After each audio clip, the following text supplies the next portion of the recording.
हूसियों ने एक बार फिर इजराइल पर बड़ा हमला किया है। यह हमला इस बार समंदर में किया गया है, जहां एक माल बरदार जहाज को हूसियों ने निशाना बनाया है। बहरे अहमर, जो कभी सिर्फ एक अहम तिजारती रास्ता समझा जाता था, आज एक ऐसी गुजरगाह बन चुका है जहां ताकत, सियासत और मज़ाहमत की नई जंग लड़ी जा रही है। और इस बहरे अहमर पर यानी लाल समंदर पर अब हूसियों का पूरे तौर से कब्जा है। और यही वजह है कि हूसी अक्सर यहां से इजराइल के या इजराइल के इत्तेहादी ममालिक के जो कंटेनर्स, जो जहाज यहां से गुजरते हैं, उन्हें अपना निशाना बनाते हैं। और बहरे अहमर के अंदर या लाल समंदर के अंदर हूसियों का जवाब अभी तक किसी के पास नहीं है। इजराइल भी पस्त है, अमेरिका भी पस्त है, और कोई इन्हें खत्म नहीं कर पा रहा है। और एक बार फिर आप देखिए, और ये 2 सितंबर 2025 यानी एक तरह से एक दिन पहले की ही ये वारदात है जब ये बड़ा हमला हूसियों ने किया है। और इस बार आप देखिए कि समंदर के अंदर निशाना बनाया है। आपको याद होगा कि कुछ दिन पहले ही हूसियों ने खबरदार किया था इजराइल को कि इजराइल समंदर में अपना रास्ता बदल दे। इजराइल अगर बहरे अहमर से गुजरता है तो उसे इसकी कीमत चुकानी पड़ेगी। बल्कि हूसियों ने यहां तक कहा था कि सिर्फ इजराइल नहीं, अगर इजराइल का कोई इत्तेहादी मुल्क भी उसका जहाज अगर यहां से गुजरता है तो उसे भी नहीं बख्शा जाएगा। और हालिया दिनों जिस तरह से यमन के वज़ीर आज़म का कत्ल किया गया है, उन्हें मारा गया है और इजराइल ने उनका खात्मा किया है, इसके बाद हूसियों ने अब कसम खा ली है कि इजराइल को नेस्त व नाबूद कर देंगे, इजराइल को एक तरह से तबाह बर्बाद कर देंगे। और उसके बाद ही देखिए कि उसके फौरन बाद इसे एक बड़ी जवाबी कार्रवाई के तौर पर देखा जा रहा है। यमन के हूसी लड़ाके जो बरसों से अपने वतन में दाखिली और खारजी कुव्वतों से बरसरे पैकार हैं, अब बहरे अहमर के पानियों पर भी अपनी मौजूदगी का खौफनाक इजहार कर रहे हैं। यह सिर्फ एक इलाकाई मसला नहीं, हूसियों के हमले अब बैनुल-अक़वामी बहरी ट्रैफिक, तवानाई की तरसील और खासकर इजराइल के लिए बड़ा चैलेंज बन गया है। बहरे अहमर एक नया जंगी महाज बन गया है जहां इजराइल या इसके इत्तेहादियों के लिए बड़ी मुश्किल खड़ी हो गई है। हूसी ग्रुप ने बाकायदा दावा किया है कि उन्होंने शुमाली बहरे अहमर में एक बहरी जहाज को 2 ड्रोन्स और एक मिसाइल के जरिए निशाना बनाया है, क्योंकि उनके बकौल वो जहाज इजराइल से मुंसलिक था, यानी इजराइल के लिए यह जहाज सामान लेकर जा रहा था। और इसी जहाज को 2 ड्रोन्स और एक मिसाइल के जरिए से समंदर के अंदर ही निशाना बनाया गया है।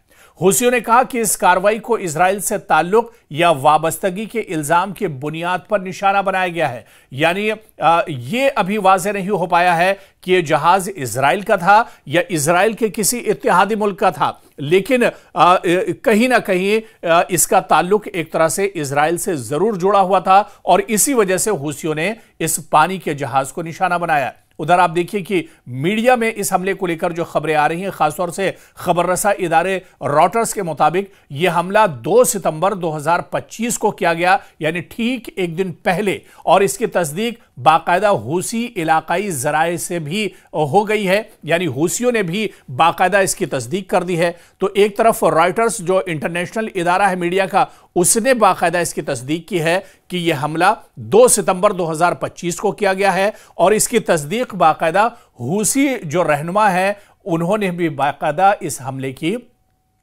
जो जानकारी है उसकी तस्दीक कर दी है। और वहीं पर एसोसिएटेड प्रेस ने रिपोर्ट किया है कि इस कार्रवाई के दौरान हमला एक तेल बरदार टैंकर पर किया गया। देखिए, ये जहाज दरअसल एक टैंकर था, ये तेल लेकर, पेट्रोल और डीजल लेकर दरअसल ये इजराइल की तरफ बढ़ रहा था, और इसी जहाज को हूसियों ने अपना निशाना बनाया है और इस पर कार्रवाई की है। 2 ड्रोन्स मारे हैं और इसके अलावा एक मिसाइल से भी हमला किया गया है, लेकिन इस टैंकर को बहुत ज्यादा नुकसान नहीं पहुंचा और वो एक तरह से महफूज रहा है। तो कुल मिलाकर आप देखिए कि इजराइल या इजराइल से जुड़ा हुआ कोई भी ममालिक का अगर कोई टैंकर, कोई कंटेनर या कोई जहाज पानी का बहरे अहमर से गुजरता है तो वो महफूज नहीं है। हालांकि लाख कोशिशें इसके लिए अमेरिका ने की हैं, लाख कोशिशें इसके लिए इजराइल कर रहा है। इजराइल ने समंदर के अंदर भी अपनी फौज अब एक तरह से बिठा दी है, लेकिन अभी तक समंदर के अंदर और लाल समंदर के अंदर हूसियों का तोड़ इजराइल और अमेरिका के पास नहीं है और इसी वजह से एक तरह से इजराइल पस्त हो रहा है। इजराइल को परेशानियों का सामना करना पड़ रहा है क्योंकि जो कंटेनर्स इजराइल के लिए सामान लेकर बहरे अहमर से गुजर रहे हैं, क्योंकि अब तो इजराइल की कोशिश ये रहती है कि इस रास्ते का इस्तेमाल ना किया जाए, लेकिन इस पूरे समंदर के अंदर इस पूरे इलाके का जो जोग्राफिया है और जो महल्ले वक़ू है, इसे आप देखिए कि इजराइल के लिए रेड सी से होकर गुजरना एक तरह से नागुज़ीर हो जाता है। रेड सी से होकर अगर इजराइल नहीं गुजरता है तो उसे बहुत लंबे रास्ते का फिर सफर तय करना पड़ता है, बहुत परेशानियां होती हैं और उसमें बहुत वक्त लगता है। और ऐसे में जो शॉर्ट रास्ता है वो बहरे अहमर है, लेकिन अब रेड सी पर और बहरे अहमर पर हूसियों का कब्जा है और हूसी अगर यह शक हो जाता है कि गुजरने वाला जो पानी का जहाज है, जो कंटेनर है, ये इजराइल का है या इजराइल के किसी इत्तेहादी मुल्क का है, तो उसे ये एक तरह से अपना निशाना बनाते हैं। और इससे पहले कई बार इस तरह के हमले हूसी कर चुके हैं, कई कंटेनर्स को, कई टैंकर्स को और कई पानी के जहाज जो इजराइल से मुतालिक थे उन्हें हूसियों ने समंदर में ही तबाह कर दिया है। और यह वाकया आप देखिए कि ऐसे वक्त में पेश आया है जब हूसियों ने हाल ही में अपने नाम नेहाद वजीर आजम समेत दीगर सीनियर हुक्काम को होने वाले इजरायली फजाई हमले के जवाब में अपनी कार्रवाई एक तरह से तेज कर दी है। जिस तरह से यमन के वज़ीर आज़म का कत्ल किया गया, उन्हें इजराइल ने शहीद किया और उसके बाद ही हूसियों ने कसम खाई थी कि अब इजराइल को काफ़ी परेशानियां उठानी पड़ेंगी और इजराइल को एक तरह से कैफरे किरदार तक पहुंचाया जाएगा। और उसके बाद से ही इस तरह की कार्रवाई शुरू हो गई है। अभी इस हमले को एक हफ्ता भी नहीं हुआ है और रेड सी के अंदर आप देखिए कि हूसी एक बार फिर से कहीं ना कहीं एक्टिव हो गए हैं और उन्होंने इजराइल से जुड़े हुए इस जहाज पर हमला किया है। सीनियर हूती रहनुमा के जनाजे आप देखिए कि दारुल हुकूमत सना में तदफीन हुई, जिनमें हजारों अफराद ने शिरकत की और उन्होंने इजराइल और अमेरिका के खिलाफ शदीद नारे भी इस मौके पर लगाए थे। हूसियों ने अपने रहनुमा की हलाकत के बाद इजराइल और अमेरिका के खिलाफ हमले तेज करने की कसम खाई है। और इससे पहले भी आप देखिए कि रेड सी के अंदर जो हूसी हैं या इसके अलावा अगर इजराइल पर हूसियों के हमले की बात करें तो कई ऐसे बड़े हमले हूसियों ने अंजाम दिए हैं जिससे इजराइल परेशान रहता है, जिससे बिन्यामिन नेतन्याहू कहीं ना कहीं परेशान रहते हैं। साल 2023 में 19 अक्टूबर को आप देखिए कि हूसियों ने यमन से इजराइल की जानिब चंद जमीन पर हमला किया और मिसाइल और ड्रोन दागे, जिन्हें अमरीकी जंगी बेड़े USS कार्ने ने एक तरह से रोक लिया था, वरना इजराइल में काफी ज्यादा नुकसान होता।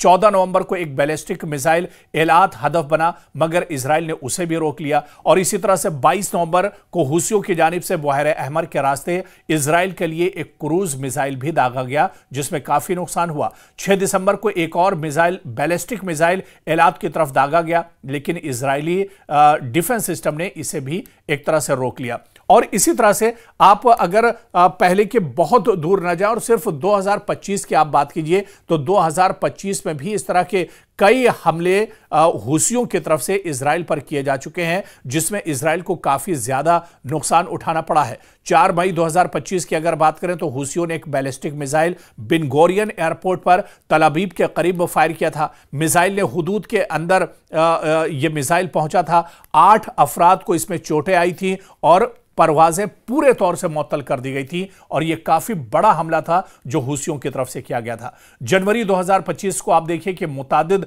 हमले रिपोर्ट हुए। बैलिस्टिक मिसाइल, ड्रोन्स और क्रूज मिसाइल के जरिए इजराइल और बहरी जहाजों को हूसियों ने निशाना बनाया था।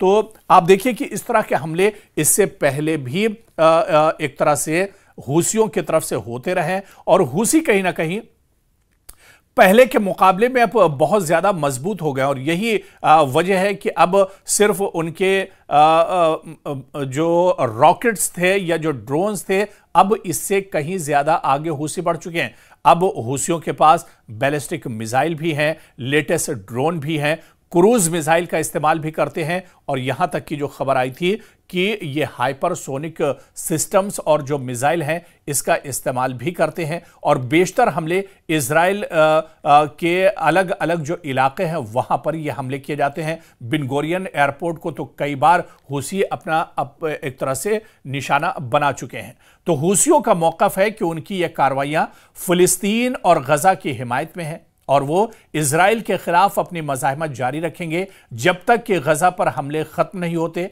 इसी दौरान इजराइल मुसलसल हवाबाजाना और समुद्री जवाबी कार्रवाइयां कर रहा है, चाहे वो हवा से हो या समंदर के जरिए हो। लेकिन इजराइल के इस कार्रवाई के बाद भी हूसी बाज नहीं आ रहे हैं और जिस तरह से यमन के वज़ीर आज़म का कत्ल किया गया है उसके बाद से हूसियों में और ज्यादा नाराजगी है। यानी आने वाले दिनों में मशरिक़ वुस्ता में इजराइल पर हूसियों के और भी बड़े हमले हो सकते हैं।